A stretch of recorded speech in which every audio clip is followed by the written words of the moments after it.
Why does a kid cry? Well, kids got no other way to ask for help but to cry. So crying is a sign of distress, and what can be the distress be over? We're distressed when our needs aren't being met. So if we're hungry, the baby will cry. If they're uncomfortable because the diaper is dirty and wet, they're going to cry. If they need attachment contact, they will cry. When the needs are met, the child is soothed and eased, and their nervous system relaxes. When the needs are denied, the child gets more riled up. When the child is riled up, you get stress hormones going through the whole body to the brain. Stress hormones like cortisol and adrenaline, particularly cortisol. Cortisol interferes with healthy brain development. When we don't pick up our kids, we're interfering with their brain development. You didn't have to tell Aboriginal people this, but in our modern society, from the very beginning, we're denying people's essential needs for healthy development.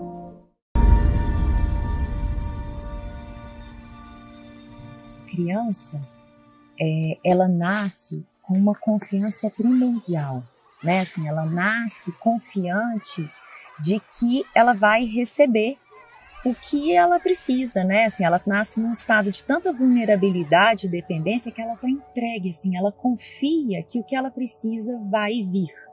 Até porque a experiência dentro do útero, né, assim, é de uma total conexão. A gente sabe que tem interferências, que ela vai sentir o que a mãe sente, que ela vai, né, de certa forma, ser tocada pela experiência dessa mulher, mas fisicamente ali no corpo tudo chega sem que ela tenha que fazer nenhum esforço. E quando ela nasce, a expectativa é de que isso siga acontecendo. Só que muitas vezes, né, ela confia na gente, mas a gente não confia nisso que ela traz, de tão ali original, tão autêntico, tão único, e a gente não confia que isso vai se revelar por si só. Que o simples fato de eu, mãe, o pai, né, cuidador, adultos que estão junto com essa criança, olhar para ela com atenção, com disponibilidade, com interesse, é o suficiente para que ela possa se revelar e me mostrar o que ela tem de mais originais.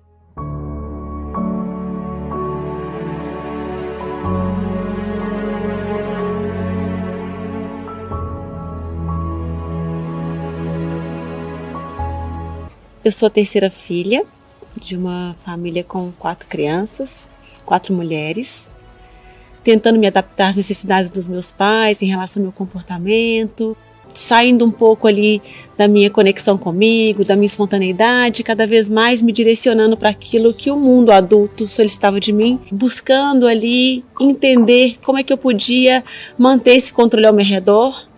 Fui buscando informações para controlar o sono do meu filho, informações para controlar o comportamento dele, cada vez mais me decepcionando com esse lugar, né, inalcançável. E mesmo com o sofrimento de parto, mesmo com o filho no UTI, eu ainda não tinha me permitido acessar quem eu era verdadeiramente. A partir desse momento, dessa busca por esse profissionalismo no maternar, eu fui encontrando informações que foram me abalando profundamente, que foram me mostrando que eu estava muito longe de onde eu queria chegar. Então, quanto mais eu buscava informação, mais eu ia acessando algo que começou a me desvendar um mundo muito novo. Né, o quão distante eu estava de mim, o quão distante eu estava e era dos meus filhos, o quão distante eu era do meu parceiro. E a partir dessa busca pelo profissional, eu fui entendendo que era uma busca emocional. Sejam muito bem-vindos, boa noite. Eu ainda emociono com a minha própria história, porque ela ainda digiro essa história dentro de mim, a minha história. Estou muito feliz de estar aqui com vocês. de poder compartilhar com vocês, né, esse conhecimento que a gente vem construindo na escola desde 2019, né, que a gente teve a oportunidade de cada vez mais ir estabelecendo, né, um olhar para a infância muito diferente daquele olhar que a sociedade compartilhou conosco, ou que nossos pais compartilharam conosco, né? Então, eu vim de uma educação autoritária, numa família cheia de crianças, né, 4 filhas, e nesse lugar muito de atender os adultos, né, com esse adultismo aí tão exacerbado, como as nossas famílias eram, e ainda né, eu fui me tornando, buscando performance, além no mundo profissional, dentro da minha casa, com os meus filhos. E como nem tudo, né, são só problemas, essa performance que eu busquei me fez, sim, acessar informações muito profundas e muito importantes para eu poder, pouco a pouco, e né, um caminho que ainda está comigo, e a gente sabe que ele não termina, de me autoconhecer, de entender a minha história e identificar onde é que eu compartilhava violência com os meus filhos, como eu compartilhava violência nos meus atendimentos, porque eu já havia vivenciado uma transição de carreira, né? Então, eu vinha da engenharia mecânica, com a maternidade, senti sim aquela necessidade que a gente sente, né, no maternar, de mudança, que vem do nosso terceiro nascimento, e eu, como tinha um olhar para a performance, busquei uma informação mais profunda sobre a infância, gente, mas eu fui no caminho da literalmente, né, da pedagogia nebulosa, onde prezava por afastamento mãe e filho, porque era importante para a criança, ou seja, eu fui estruturando o meu olhar para a infância, numa busca, sim, por performance, por ser uma melhor mãe, mas com informações muito violentas e que, como conectavam com a minha história, né, de uma história estruturada no autoritarismo, né, eu não as percebia como atos violentos. Mas foi nessa mesma busca, que é o que a gente compartilha aqui com vocês, desse conhecimento cada vez mais profundo, que eu fui identificando essas violências, identifico diariamente as violências que exerço, e nós, como defensores da infância, né, nessa rede de defensores da infância que construímos, queremos compartilhar com vocês esse novo olhar, como é que a gente identifica a violência nos nossos atendimentos, como é que a gente identifica a violência na nossa família, como é que a gente identifica a violência nos profissionais que atendem nossos filhos, que suportam, né, o nosso maternar, enfim. Então, é a partir daí que vem esse convite para vocês. Estamos muito felizes de ter vocês conosco aqui. Sejam muito bem-vindos. E aí, Clá? Boa noite, pessoal. Sejam bem-vindas. É uma alegria escutar mais uma vez sua história, né? Muito emocionante esse documentário e nos escutar sempre, né? A gente vai caminhando aí na nossa própria trajetória. E eu quero começar hoje trazendo uma frase do Jung que ficou hoje dando volta na minha cabeça quando eu e a Lívia estávamos preparando a aula, assim. Essa frase tem ido e vindo. E é muito importante, né? Hoje a gente vai falar sobre os pilares, sobre as teorias que sustentam a nossa escola. E essa frase do Jung diz o seguinte, né? Para eu ler junto com vocês não ficarem lendo e conseguirem me escutar. Conheça todas as teorias, domine todas as técnicas, mas ao tocar uma alma humana, seja apenas outra alma humana. Essa eu sinto que talvez é um eixo muito forte que a gente vem internalizando cada vez mais no nosso trabalho com a educação positiva. A gente fez ao longo da nossa formação profissional, ao longo de toda a nossa história profissional, uma curadoria, né, dos diversos caminhos que trabalhavam com a infância, que trabalhavam as diversas teorias que trabalhavam com educação respeitosa, parentalidade consciente, enfim, esses diversos nomes para esses caminhos que visam romper com a educação tradicional. E nós 5 sócias da escola, então a gente fez uma curadoria gigantesca, né? Cada uma no seu caminho, individualmente, num determinado momento. A gente começou essa busca, a maioria de nós, motivada pelos nossos filhos, né? Outras já tinham essa decisão, eu e a Ju, de trabalhar nessa área desde que a gente se formou, mas a maioria de nós mobilizada muito pela chegada dos nossos filhos, a gente começou essa busca por diversas teorias. E a grande questão, né, que foi ficando clara para a gente é que né?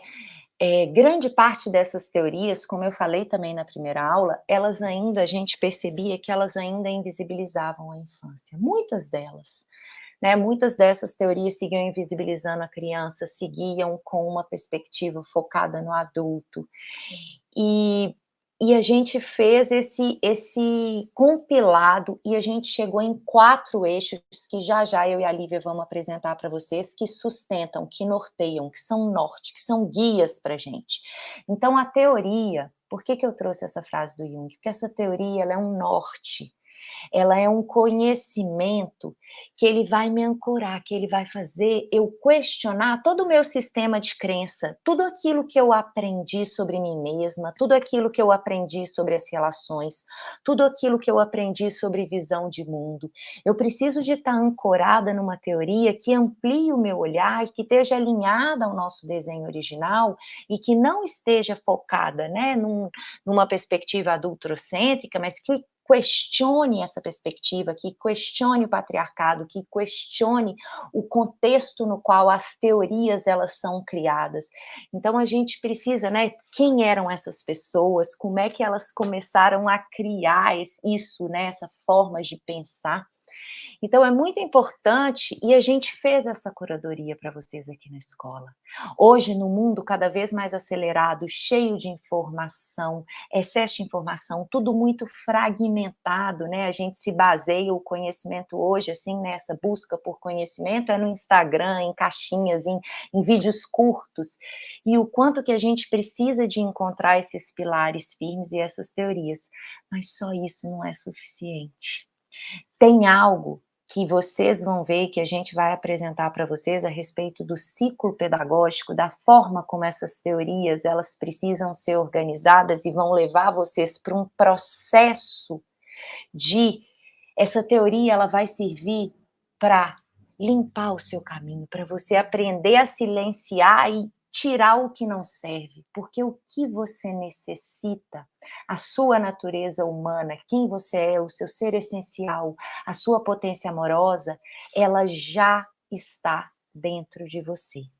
Então essa teoria, ela me norteia para eu saber assim, eu estou no caminho certo? Isso que eu estou pensando é verdade? Isso que essa pessoa que está diante de mim, que confia no meu trabalho, esse cliente, que chega para mim como educadora parental e me pergunta e traz a realidade dele, traz a realidade daquela família, né? O norte, a informação me ajuda a filtrar e falar assim, nossa, pera, isso é discurso enganado, não, isso daqui não está alinhado. É só para organizar. Por quê? Porque diante de um outro ser humano, eu preciso de estar em contato com o que eu tenho de mais humano. A teoria, ela me ajuda a sair desse cérebro racional que aprendeu a dissociar, que aprendeu a ficar num estado de alerta e de hipervigilância, que não podia confiar em si mesmo. A criança, que a gente vai falar disso, né? E as meninas já falaram e nós vamos reforçar aqui hoje, o quanto que a criança ela foi arrancada dessa experiência, desse saber da sua própria natureza e do seu corpo. E a gente veio para uma exacerbação do pensar, porque a gente não simplesmente precisava de se proteger do que estava acontecendo no corpo, que era muito ameaçador, era muito grande, e eu não tinha como atender aquilo. E naquele momento, né, que a partir do momento que hoje a gente como adulto começa a limpar um pouco o nosso sistema de crença, questionar a teoria, ela vai me ajudar a voltar ao que eu tenho de essencial dentro de mim, a minha potência amorosa. E aí eu não preciso que ninguém me diga o que fazer. Já eu vou falar para vocês sobre discurso materno, sobre discurso enganado, né? Sobre como que a gente vai se afastando do nosso ser essencial em função do que nos disseram.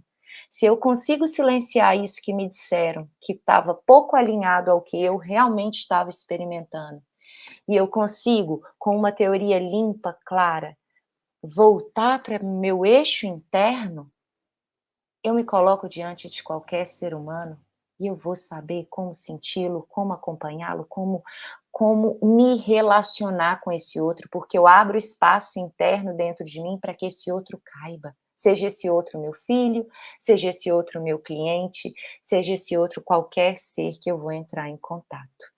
E uma informação que é a informação que a gente compartilha aqui na escola, né, que são que a gente já vai te mostrar esses 4 pilares, é uma informação que ela está alinhada à nossa natureza humana.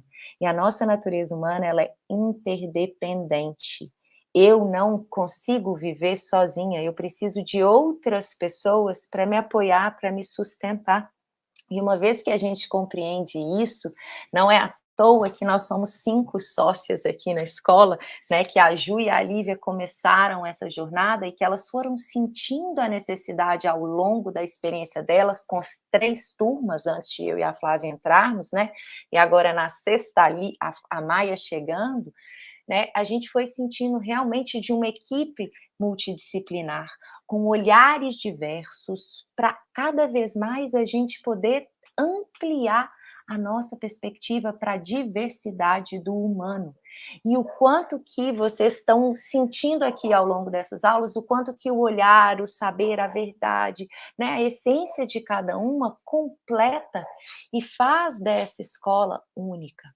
E essa escola é uma escola que ela tem espaço para todos vocês que estão chegando aqui, que tem comunidade, esses 4 pilares que a Lívia vai começar apresentando para vocês, o primeiro deles.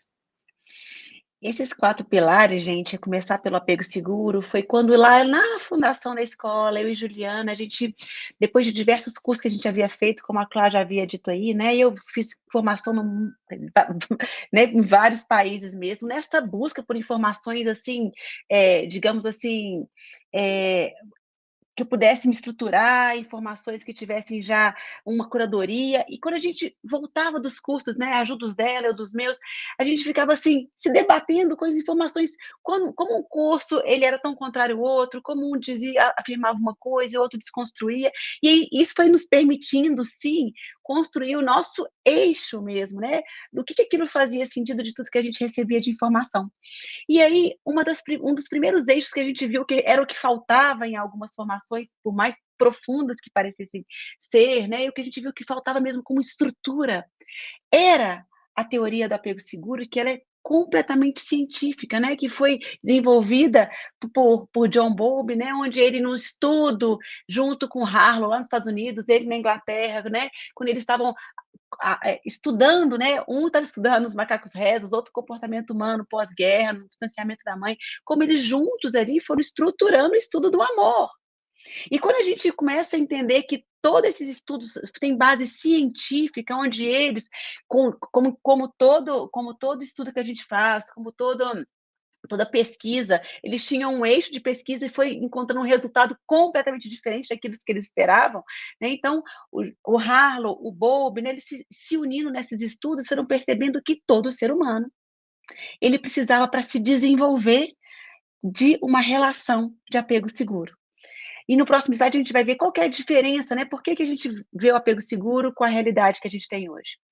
Todas as formações, eu posso falar para vocês que a psicologia até hoje, sem medo de dizer isso, a gente vai falar a pedagogia, a pediatria, enfim, todas essas formações hoje que, digamos, que especializam, né, nos especializam para a infância, ou para atendimento à infância, ou para a estrutura familiar, né, o direcionamento familiar de pais, enfim, tem como base, gente, Freud. E o Freud, ele tem uma base que é a teoria do amor interesseiro.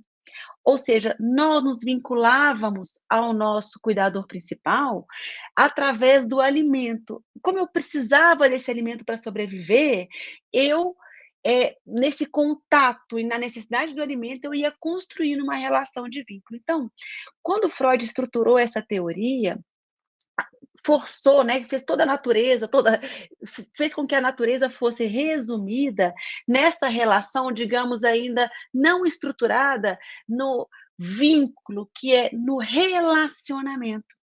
E como é que o Bowlby e o Harlow foram desconstruindo isso que o Freud começou? Porque o Bowlby, né, ele era um psicanalista, um psiquiatra, ele foi desestruturando aquilo que o Freud tinha apresentado, que, claro, foi necessária a construção de Freud para ele seguir aquilo, né? Ele começou a perceber que, peraí, se eu coloco, então, né, ele junto com o Harlow, o macaco rezos aqui numa mamadeira, ou seja, o alimento está aqui, e o conforto, que era um paninho, qual é a preferência desse bebê macaco. E esse bebê macaco, ele simplesmente se alimentava, ia na mamadeira, se alimentava e corria para esse paninho.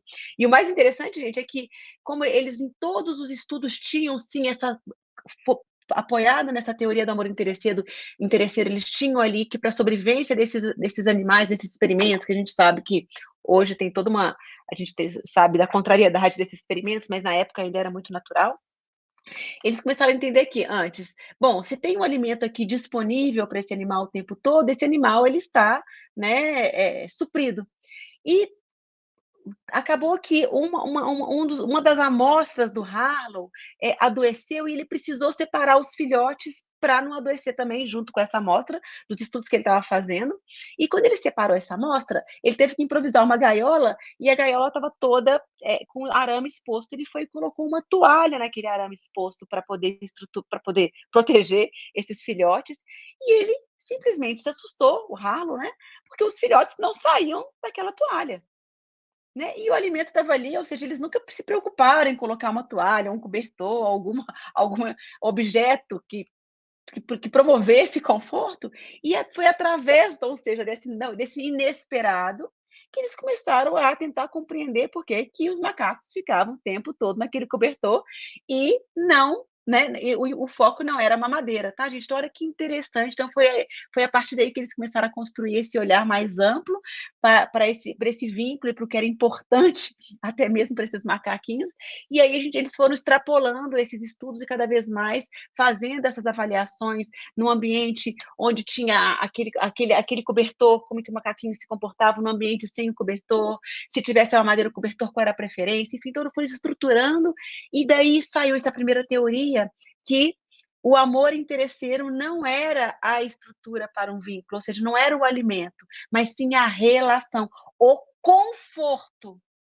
Né? E esse conforto é o quê, gente? É o corpo da mãe, esse conforto é sim o seio, ou seja, aquilo que o Freud tinha percebido desse vínculo é o contato com a mãe, não era o alimento em si, era esse contato predominante, porque a criança tem essa necessidade, né, dessa alimentação no ritmo dela, então era esse contato, o carinho, o movimento, então estar nesse conforto era a prioridade para esses bebês rezos e aqui para os bebês humanos. Então, eles estruturaram a teoria do apego seguro que vinha desses 4 P's, que o vínculo significava o quê?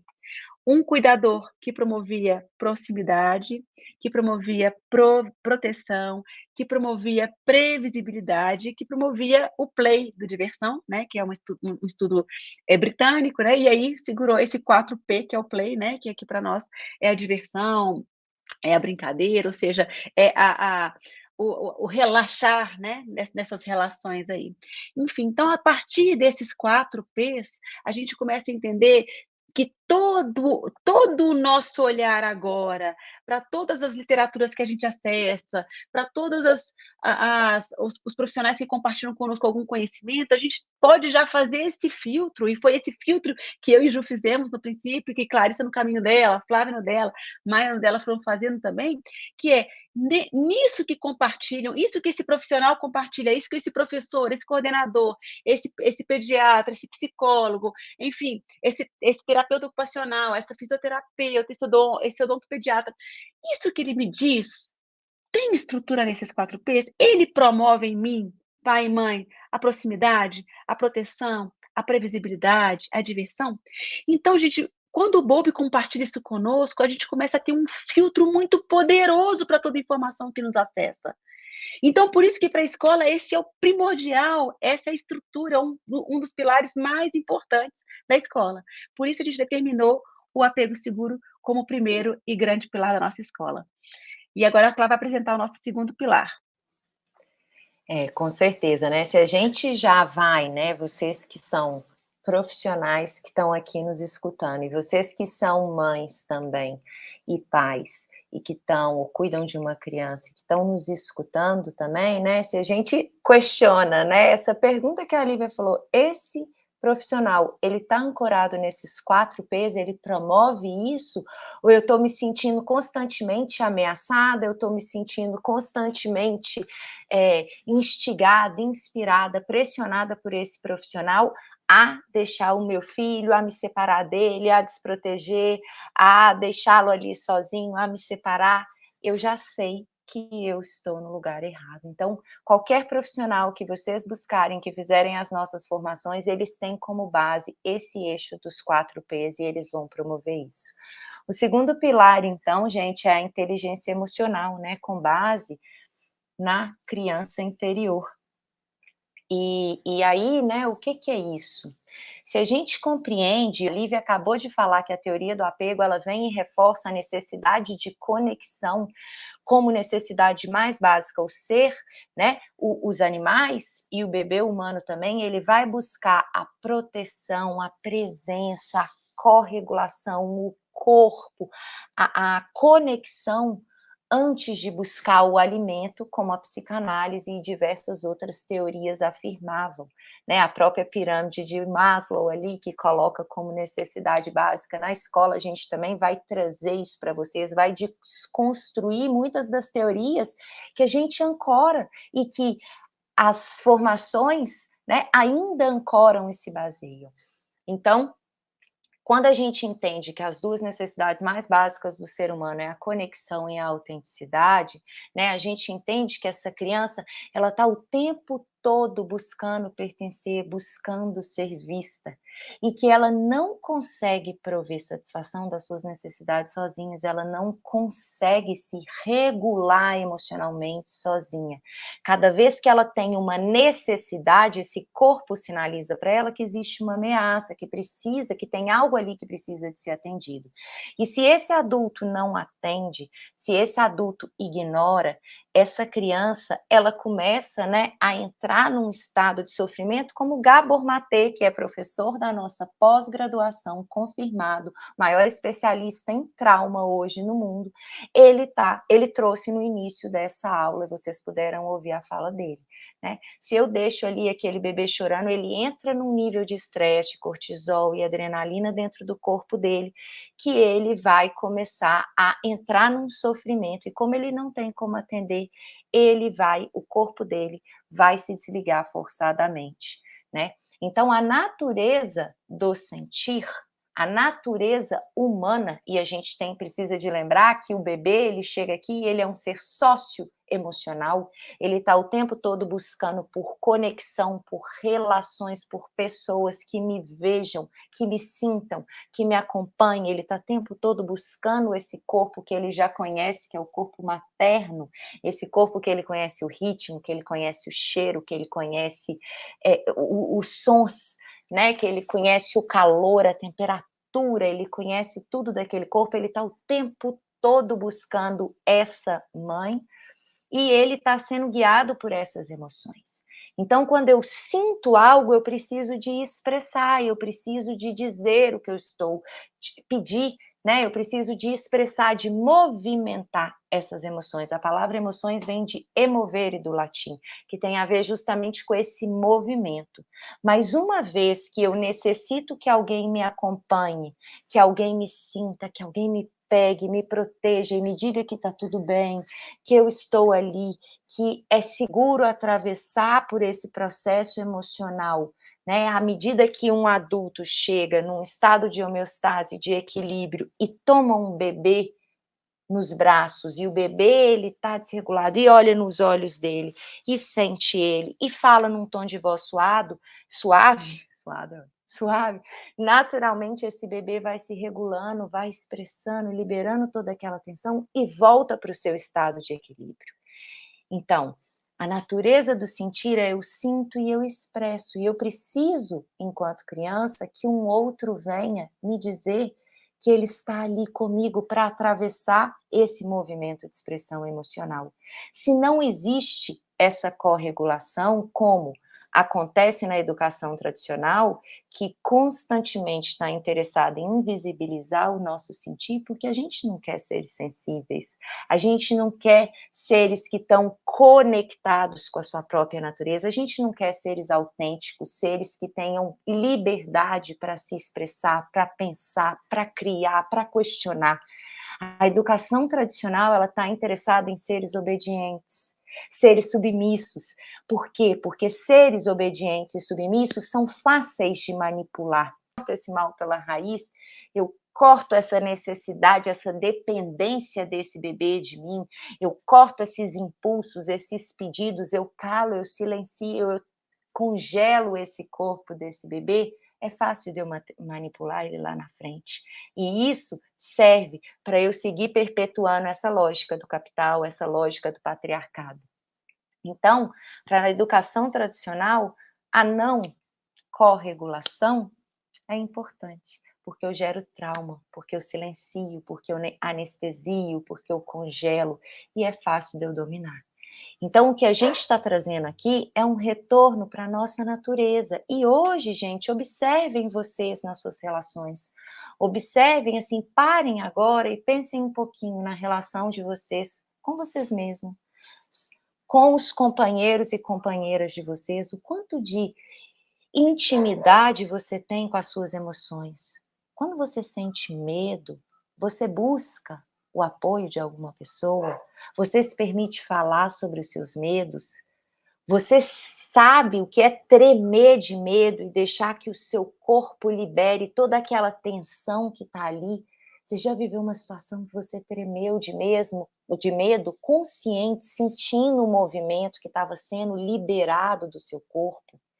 Você já vivenciou uma raiva ali tão forte, tão potente, que você conseguiu canalizar ela de forma consciente, sem descarregar em ninguém e sem implodir isso dentro de você, sem travar isso e deixar essa carga toda de tensão para o seu corpo ter que lidar, que mais cedo ou mais tarde ele vai criar um sintoma a partir disso que foi reprimido? Então, a gente não sabe hoje como se regular. Eu, adulto, se eu tivesse sido corregulado na minha infância, hoje eu seria capaz de me autorregular. Mas como eu fui treinado a retirar a minha presença do que estava acontecendo no meu corpo, né? A partir do momento que não tem alguém que venha e me corregule e me diga, eu estou aqui com você, é seguro atravessar por isso que você está sentindo, o que esse bebê entende? Eu preciso de reprimir isso daqui. Isso que está acontecendo aqui é errado, é equivocado. Eu vou entrar em processos de repressão, de negação e de dissociação.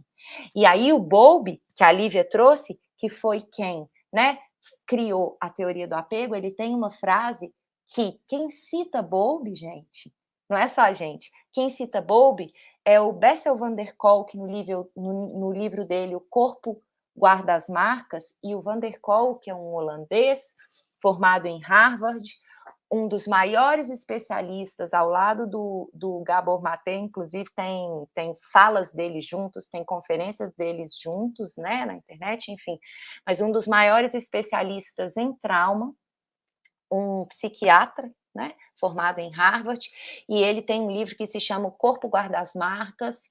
Ele cita uma frase de Bowlby quando ele está falando de dissociação, que é o seguinte, ele fala, o que não pode ser comunicado à mãe ou ao outro, né, a esse cuidador primário, não pode ser comunicado ao self, que é exatamente o que a Maia trouxe para vocês ontem, com aquelas imagens.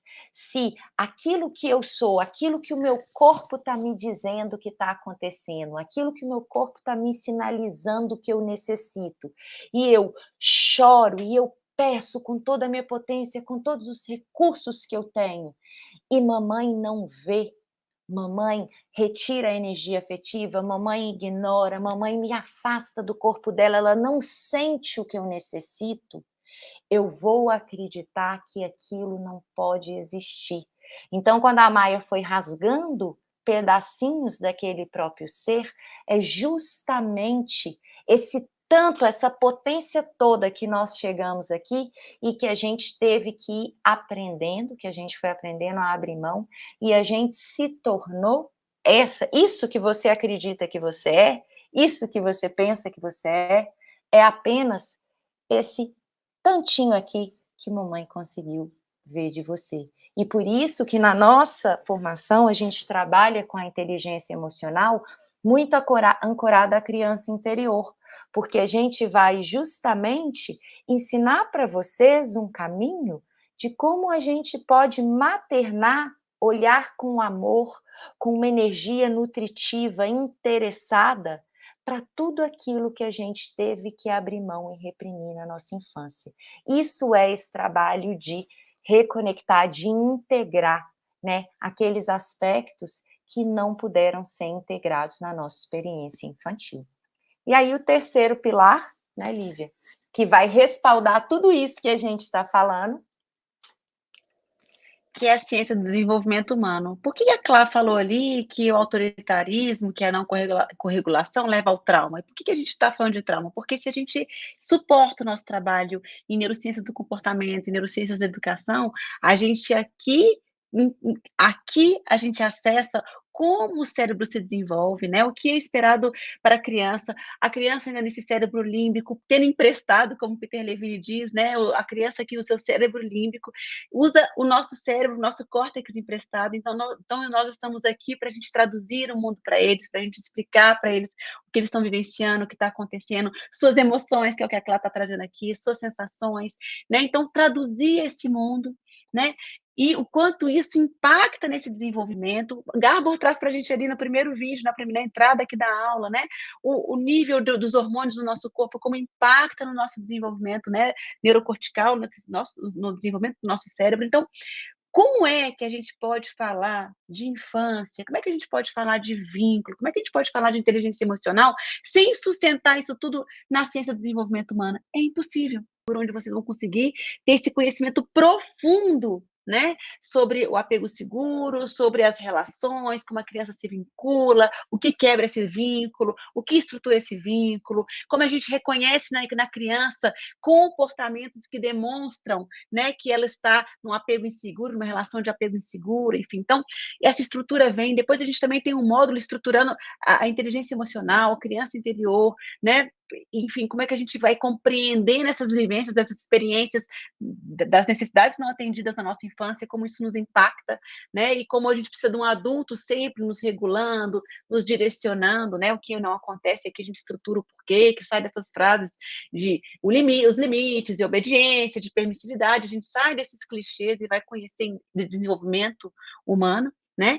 Então, aqui a neurociência é um dos nossos módulos, porque a gente quer e sabe que é preciso, né, que vocês sustentem esse conhecimento em ciência. Então, aqui, mais uma vez, a gente vai reforçar isso, né? Como é que é o cérebro da criança, por que é errado a gente esperar que eles tenham um comportamento de adulto, que eles tenham o prazer limitado em relação à razão, ou seja, que a criança prefira emprestar algo ao invés de curtir aquilo que ela está brincando, que a criança saiba se segure para não explorar o mundo, para não, né? Então, o quanto nós, educadores parentais, nós, profissionais que trabalhamos com infância e adolescência, precisamos conhecer de desenvolvimento humano. Precisamos entender em que fase eu posso esperar essa autorregulação, em que fase da vida eu posso esperar que esse comportamento não sobressaia aos desejos, enfim. Então, é isso que vai apoiar o nosso atendimento à família, isso que vai estruturar o meu olhar para uma sala de aula, o meu olhar numa família que pede um atendimento psicológico para a criança, né? Dentro numa fisioterapeuta que tem ali todo um protocolo maravilhoso, mas que não vê aquela criança acompanhando segundo a teoria dela e segundo aquele protocolo. Quanto dessa relação dessa família impacta no que a criança está vivenciando aqui? Como é que eu posso apoiar com o meu olhar de educador parental em educação positiva? Enfim, então é nisso que a gente estrutura a nossa formação, para que vocês formem essa rede de defensores da infância, porque isto é urgente. Bowlby desenvolveu essa teoria lá em 1947, enfim, no final, depois da Segunda Guerra, como isso vem cada vez mais sendo suportado pela ciência, começou pela ciência. Eu quero que vocês tenham isso muito claro. Não começou como filosofia, não. O API, que é o Attachment Park International, que é a instituição americana, que sim, pegou a teoria do apego seguro e a transformou em filosofia, e é onde a gente fala da filosofia do apego seguro, né? Enfim, então, vocês vão ter toda essa estrutura, esse conhecimento para falar assim, pronto, com essa base, eu consigo sim atender uma família, olhar para a infância e olhar para a adolescência com um conhecimento profundo sobre. Aí sim eu posso ancorar o meu conhecimento, a minha formação, nesse conhecimento que eu tenho agora. né? Então, agora sim eu posso desconstruir uma abordagem do meu atendimento, porque eu sei que aqui eu não estou promovendo os 4 P's do apego seguro. E que bom que esse estudioso chegou nesse ponto, mas onde é que ele, qual que foi o quebre aqui, onde foi que ele realmente não seguiu essa teoria, assim como Freud, né? Que eu tenho aquele livro Freud e seu pai, né? Quando Freud percebeu que lá em Viena, o pai dele, aquelas mulheres, né, neuróticas, haviam sido abusadas pelo pai dele. Então, quando ele começou a acessar a criança interior, como ele teve que desviar todo o estudo, todo o olhar dele, enfim, gente, é a partir de todo esse conhecimento é que a gente consegue desconstruir as nossas crenças profissionais e nossas crenças no autoritarismo, né, e na pedagogia nebulosa. Então, a ciência do desenvolvimento humano, como base da nossa escola, vem para realmente permitir que vocês sustentem na ciência todo o conhecimento que vocês vão compartilhar nos atendimentos, nas relações, né? Porque quando a gente fala, a gente vai trazer muitos exemplos aqui, traz para vocês, né? Em todas as aulas, sobre a relação familiar, porque na escola, né, e cada uma de nós, eu, Flá, Ju, Maia, Clá, a gente foi percebendo que é inevitável, que tudo isso que a gente compartilha com vocês precisa ser uma vivência nossa, precisa ser uma busca genuína nossa, né? Para que eu saiba exatamente que dificuldade se eu não busco vivenciar e não sinto a dor, né, desse novo caminho, o quanto que eu tenho que desconstruir, o quanto eu preciso contrariar as pessoas que eu amo, que são meus pais, né, muitas vezes, ou uma hierarquia, que são os médicos, né, que é o que a gente põe como sociedade, os professores, enfim. Como é que eu consigo sair dessa busca por aceitação, né, desse mundo lá fora, e buscar realmente me conectar com quem está dentro de casa conosco, sentir essa dor? Quando a gente começa a vivenciar e ter esse olhar amplo para a infância, a gente vê como é impossível usar ferramentas, como é impossível dicas, como é impossível a gente buscar esse caminho, porque eu estou só operacionalizando as minhas relações, né? Eu não estou me relacionando, eu não estou conectando com as minhas necessidades básicas não atendidas, independente de quem foi meu cuidador principal, né? Aquilo que não me atendeu, como isso me marcou, porque aqui na neurociência do comportamento e da educação a gente vai estudar como isso é registrado no nosso cérebro, e a partir daí, com esse registro, como eu replico? Replico primeiro porque eu espelho a minha vivência, isso é muito natural, né? Então, como a gente realmente compartilha aquilo que a gente viveu, né? Muitos de nós vão falar assim, eu não lembro da minha infância foi maravilhosa, ou minha infância foi o que for. Não precisem se preocupar com as lembranças. Foquem no comportamento de vocês hoje com a infância, enquanto profissional, enquanto pais e mães. Se eu, Lívia, grito com as minhas crianças, vocês têm dúvida que eu vivenciei gritos? Se eu detesto que não como, vocês têm dúvida de que aquilo não foi uma vivência minha, né? Se eu, numa situação completamente nova, me desorganizo, quanto que isso já está registrado no meu cérebro? Então, gente, tudo isso precisa ser compreendido por nós para a gente ter esse olhar mais ampliado para a infância. Então é aí que se sustenta esse pilar ciência do desenvolvimento humano. E aí, para terminar, gente, o quarto pilar da nossa escola é o desenho original do ser humano. Então, como essa base que vem da educação tradicional, da pedagogia nebulosa, que acredita que o ser humano ele traz algo dentro de si essencialmente ruim e que precisa de ser cortado pela raiz o quanto antes. Eu vi que uma de vocês colocou aqui nos comentários, as pessoas falam para mim que quando meu filho crescer ele vai bater na minha cara. Isso tudo vem dessas crenças, das nossas próprias dores, isso tudo vem da maneira como a gente aprendeu a olhar para o ser humano.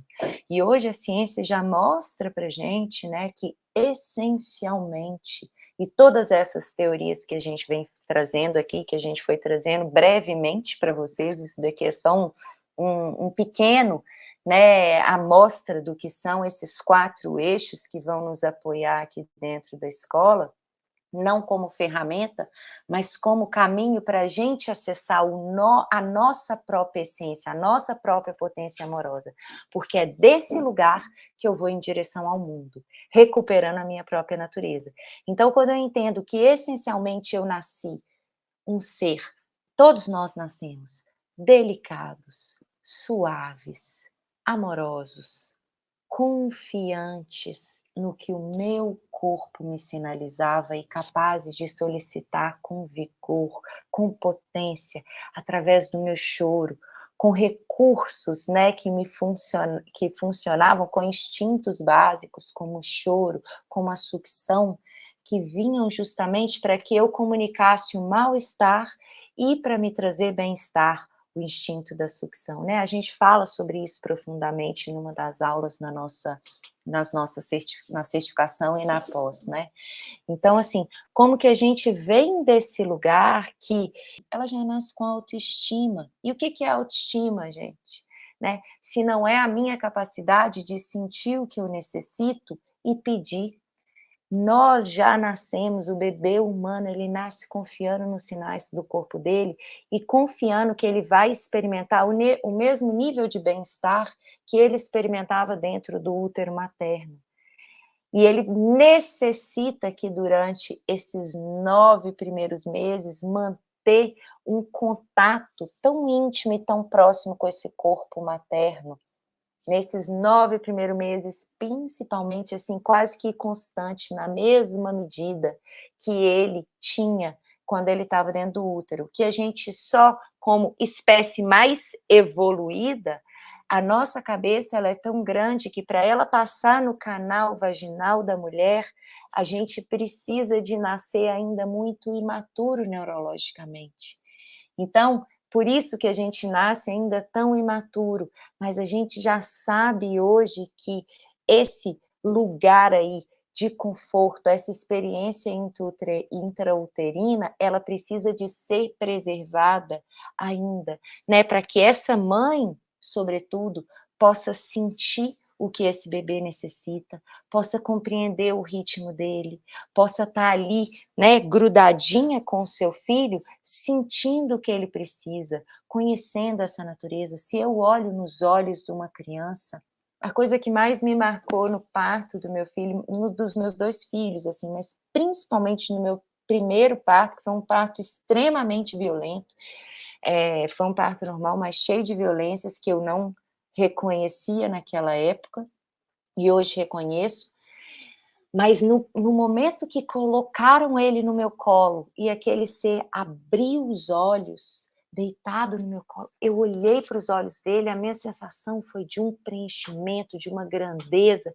Não tem como você olhar nos olhos de uma criança e você não sentir uma força que transborda, uma intensidade, um amor, uma delicadeza, uma suavidade, uma força vital. Não tem como.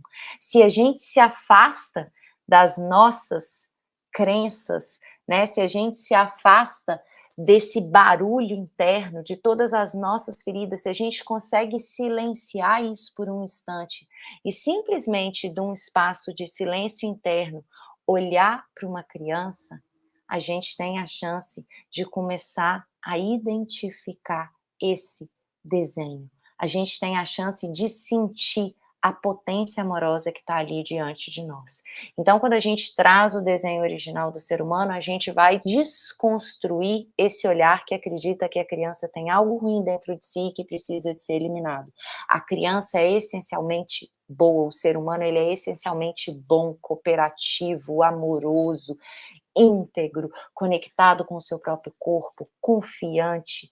E aí a gente trouxe para respaldar um pouquinho o que a gente está falando, uma frase de uma das nossas professoras na pós, que é a Laura Gutmann, que ela diz o seguinte: se confiássemos na natureza instintiva de cada criança, recuperaríamos a noção de solidariedade, alegria e prosperidade. Recuperaríamos algo que perdemos há muitas gerações, a capacidade de amar ao próximo. Se tem alguém que nos ama, né, com um amor incondicional, são as crianças.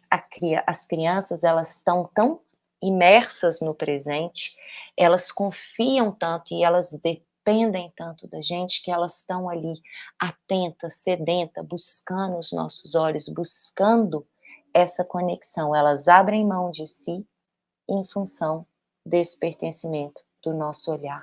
do tanto que elas necessitam que a gente esteja ali junto com elas. Com isso que a gente compartilhou aqui, a intenção é realmente tocar o coração de vocês e que vocês sigam sendo amor, transmitindo amor para quem mais necessita do nosso amor, quem mais depende de nós, que são os nossos filhos. Como adultos agora, podemos sim nos mover e movimentar o mundo, né, nesse novo olhar para a infância. Muito obrigada, Clá. pessoal. Muito obrigada. Tchau. Boa noite. Beijo, Li. Beijo, pessoal.